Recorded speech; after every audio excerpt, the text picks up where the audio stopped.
Okay, so number 12, when rolling a number cube, which statement is true? Write prime by number 12. This question doesn't have any correct answers, so we're going to just change this and we're going to make the statements true.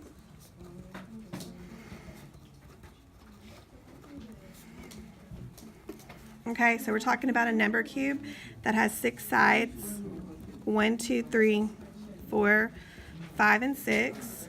Okay, so the first one, more likely to roll an even number than a multiple of 2. Well, the even numbers are 2, 4, and 6, and the multiples of 2 are also 2, 4, and 6. So this wouldn't be more likely. This would be equally likely. Okay. All right. B, more likely to roll a composite number than a prime number.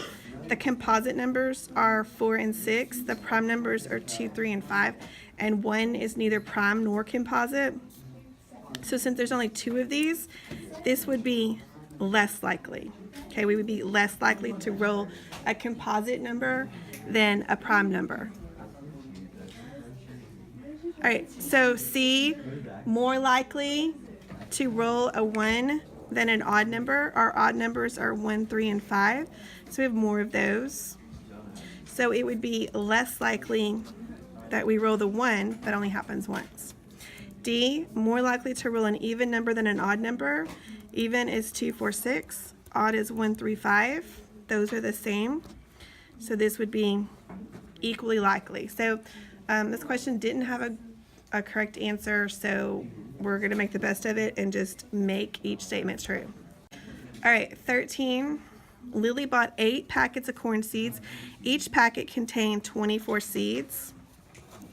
She planted 1 packet of seeds and it sprouted 17 seeds.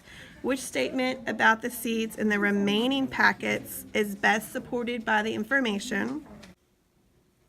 Write corn for number 13. Okay, so there were 8 packets. She planted 1, so there are 7 that remain. We're asking about the remaining 7.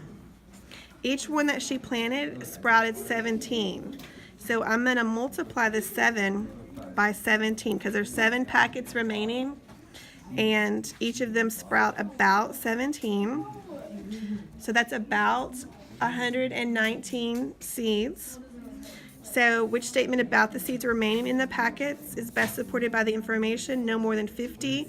Well, that's not true because it's going to be about 119. Between 50 and 100? No. Between 150? Yes. So that 119 is between the 100 and the 150. All right, Sandy, number 14. Sandy is putting up tables for a party. 3 of the tables are covered with blue tablecloths, and 6 of the tables are covered with white tablecloths. Guests will be randomly seated at the tables when they arrive. Each table can seat 8 guests. What is the probability that the first guest to arrive will be seated with a blue tablecloth? So there are 3 tables that are blue, 3 tables that are blue, 6 tables that are white. So altogether, I have 9 tables total. Since each table holds 8, I don't really have to mess with that.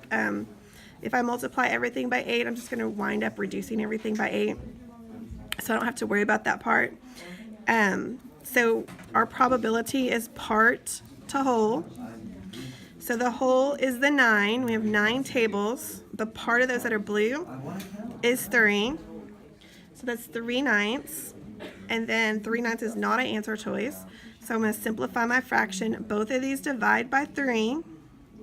So when I divide 3 by 3, I get 1. And when I divide 9 by 3, I get 3. So there's a 1/3 probability that the first person being seated will sit at a blue tablecloth. Write the end for number 14.